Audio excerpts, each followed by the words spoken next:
mga chika, Doras, this is Miyula Chika, ang chikadorang kapitbahay ni Marites. Pagdating sa showbiz chismis, at ito na nga mga chikadoras, Enrique Hill bumisita sa ABS-CBN para ipakita ang kanyang Big Bird. Ayun, the Big Bird reveal. Siyempre, bumisita siya sa mga Showtime host para ipakita ang kanyang Big Bird. At syempre, tignan natin kung ano ang kanilang mga naging reaction. So, panoorin natin mga chikadoras kung may vice.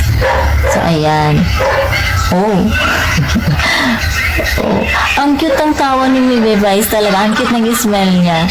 Grabe, ang fresh. O, si Jugs naman. Puta!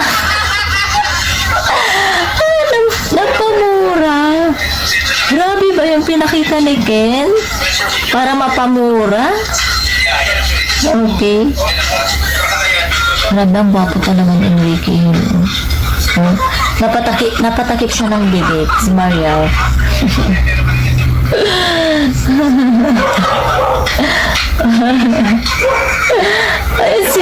Si Jung tawang-tawa agad. Thank you for sharing. Si Teddy. Si Teddy. Si Lassie, kakayanin ba ni Lassie? Ayan. Kakayanin ba ni... Ay, MC pala. Maganda. Si Miss Anna.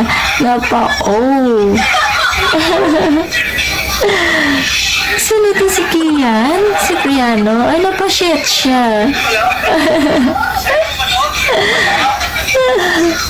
Ayun na nga mga chikadoras. So, nakakatuwa lang. Sobrang nakakamiss Enrique Hill. Pero syempre, magbabalik na nga siya mga chikadoras. So, abangan natin ang kanyang bagong pelikula na I Am Not Big Bird. So, ang daming na-excited dito. Actually, trending po ngayon si Enrique Hill dahil sa kanyang pagbisita sa Kapamilya Network. Pero ang pagbisita niya sa ABS-CBN ay bahagi lamang ng pag-promo niya sa kanyang pelikula na I Am Not Big Bird. Nagpa-picture pa nga siya sa hallway sa kanilang larawan ni Miss Liza Soberano. Syempre, madami na naman mga kinilig na mga Lizken fans like me. Pa-picture din siya sa parang poster ni na Marian Rivera at Dingdong Dantes. Grabe, gumawa din ng record-breaking ang dong niyan dahil nga sila na ang may hawak ng titulong at the Filipino highest grossing film of all time. So, ayun, congratulations dong. At syempre, congratulations din kay Enrique Hill dahil sa kanya talagang pagbabalik. Ayan. Kaya naman mga chikadoras, abangan natin dahil meron